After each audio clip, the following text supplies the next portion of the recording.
this is Sarah, or Other Mother, and today I'm just going to show you how to make a really quick and easy meal. It's just spaghetti with meat sauce, very simple, only 3 ingredients needed, plus some spices, but you'll see that. So we'll go ahead and just get started right now. We're going to go over what you need to make this meal. Again, this is just a very simple spaghetti with meat sauce meal. First, you're going to need a big old pot. This is what you're going to use to boil water in for your noodles. Then, of course, you need a pan. I suggest at least 9 inches or larger, just because, well, you're going to be putting some meat in there, and then you're also going to be adding your sauce. So you need that. You need a colander so that you can strain your noodles when they're ready. Moving on to the food, of course, you need noodles. Now, I use angel hair. You might want to use like regular spaghetti noodles. It's up to you. Of course, ground meat, ground beef rather. So I'm using ground beef chuck. I use ragu. There's all kinds of different flavors of ragu. This is the old world style, the meat sauce. So we're flavored with meat, rather, it doesn't have meat in it. And then of course, because you can't just make ground beef, you have to season it. We're gonna use Lowry seasoned salt, onion powder, and garlic powder. You might notice that the onion and garlic powder are great value. Guess what? Tastes the same. Tastes the same. You don't need to get any of the big crazy names. You can if you want to. Some people think that they can taste the difference. I personally can't, especially when I'm doing something like this where I'm going to use a sauce that's going to really be flavoring the meat on top of the actual powders, spices, whatever. So let's get started, and I'm going to cut and try to use a different look so you can actually see what's going on the stovetop. Okay, so this is going to be like the main way that I show everything to you so that you can see the whole thing. I'll get some close-up shots too as we're cooking, but for the most part, expect this to be your visual. So, of course, like I said, we're starting with the big pot. All right, you want to boil water. That's pretty much it. So nothing too special here. I'm just turning on the eye. And I'm going to turn it on high and go ahead and get this sucker going. And then we live in an area where the tap water can be kind of gross. So we just get great value drinking water. You can also do distilled water if you want. It's really up to you. And then some people like to measure a particular amount of water to pasta. I think that's ridiculous because you're just going to strain it anyway. So I fill it about halfway up, and I'm just going to let that simmer and get itself going. As soon as the water starts to boil, I will put in the noodles and we will move on to the next part. It's going to take usually about 10 minutes for your pasta to boil.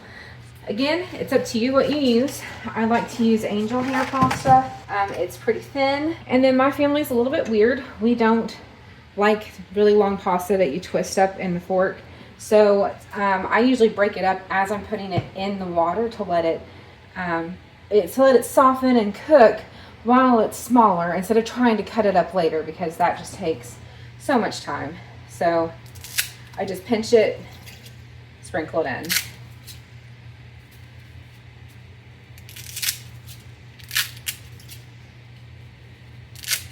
And again, some people measure their pasta because they have like a particular amount that they're trying to get to.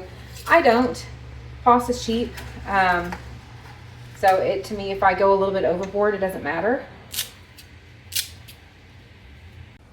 So my pasta is finally starting to boil. And that means that it is time to get the meat started. So I have the meat right here. Again, it's just ground beef chuck. Just gonna rip that bad boy open, and you don't necessarily have to have your pan started or anything. Some people do, some people don't. So much of this is your own preference. So let's get that opened up, tossed in there. Now that I've got it in there, I'm gonna go ahead and start the eye. Okay, and I'm gonna start it also at high, but the idea is that as soon as I hear it start sizzling, I'm gonna turn that down. Usually to about medium.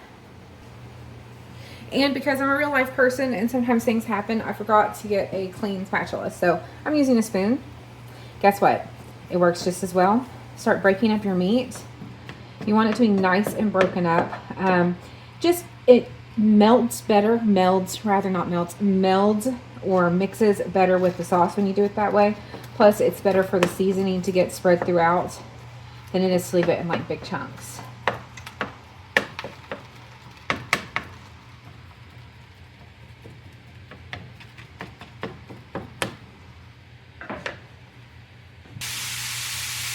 So you can hear it cooking now, so I'm going to start turning it, and you can see it's browning. So I'm going to turn this down to like medium, just so that it's still cooking, but it's not going to be cooking it so fast that I can't get it good and cut up with my spoon.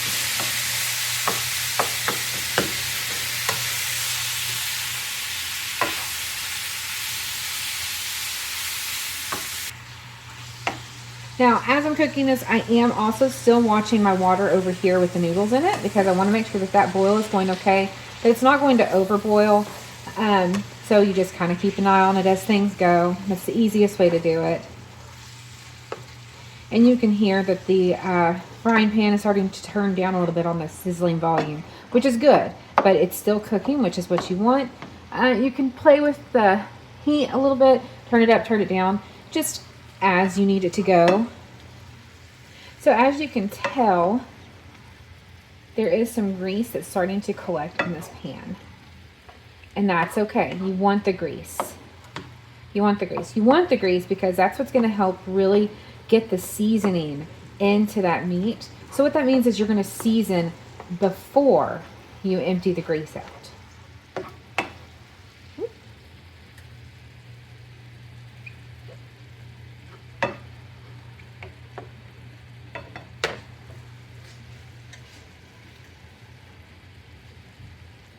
So when you're seeing only a little bit of pink left, that's a good time to go ahead and begin seasoning your meat. Thing is it's gonna, you're gonna leave the spices in there for a few minutes to just really get in there. And so while it's doing that, it can continue cooking. And that way, you're using your time most efficiently. I'm gonna turn it up just a tad. So again, we're gonna start with our Lowry seasoned salt. A nice sprinkling on there. Then we're going to go with garlic. Now the thing about garlic is you have to be very careful with it. So if you notice, I'm not shaking. I'm not doing this motion to put my seasoning on there. Instead, I'm doing almost like an S shape with it. So, and that helps you just control it. So you're not putting a whole bunch in there, just enough. And you just control it by the tip of your hand, as opposed to doing this, which you can't really control how much comes out. Onion powder is not as strong as garlic, so you can go a little bit heavier handed on that. And then now that I've got it all in there, I'm just going to mix it in again without getting rid of the grease. Now we got to get rid of the grease somehow, so that's where our colander comes in. Now here's the deal. First, you're going to turn this on low. You don't want it to be cooking too high. When you work with a colander, you don't want the grease going down the sink. It's a big no-no. So instead, what we're going to do is get a bowl. I'm going to use a paper bowl.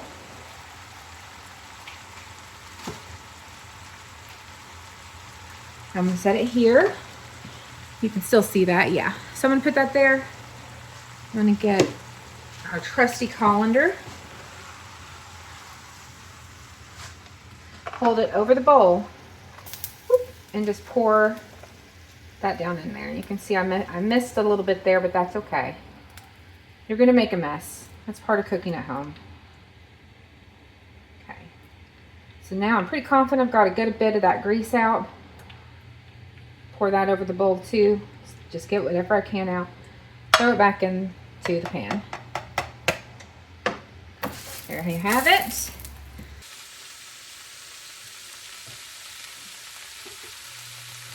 So now, make sure that grease is pushed far away. Our beef is ready to receive the sauce. So real easy. Open it up, dump it in. Nothing special. Nothing special. If you want to get every little last bit, you can put a little bit of water in there and shake it up and push it back over, but I never worry too much about that. Start mixing it all together.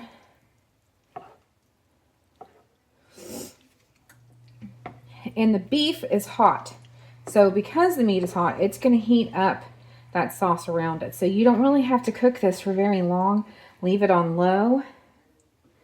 Let it just kind of continue. You can probably still see the steam coming up from it. That means that it's working.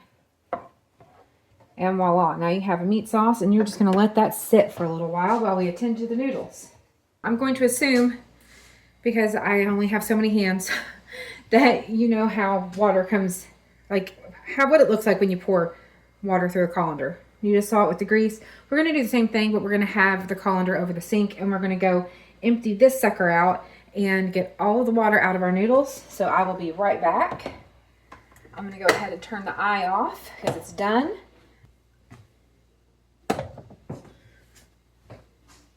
Okay, so we're almost done making spaghetti. We've got our noodles back in the pot. You can hear them kind of sizzling there. They're fine.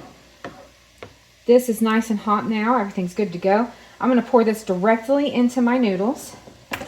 Go ahead and pull it over here so you can see it a little better. Just like that. Probably should have poured it the other way so you could see better, but it's okay. You get the point. And now you just mix it all up. So this should be enough spaghetti to feed 4, 5, 6 people. I have a family of 3, technically 4, but our littlest one obviously can't eat spaghetti. So out of our family of 3, my stepson, he's the one that eats the most. Believe it or not, he will usually finish 3 times what me and my husband finish. It's his favorite meal. But there's always leftovers, so that means the next day he can have some as a snack if he wants it.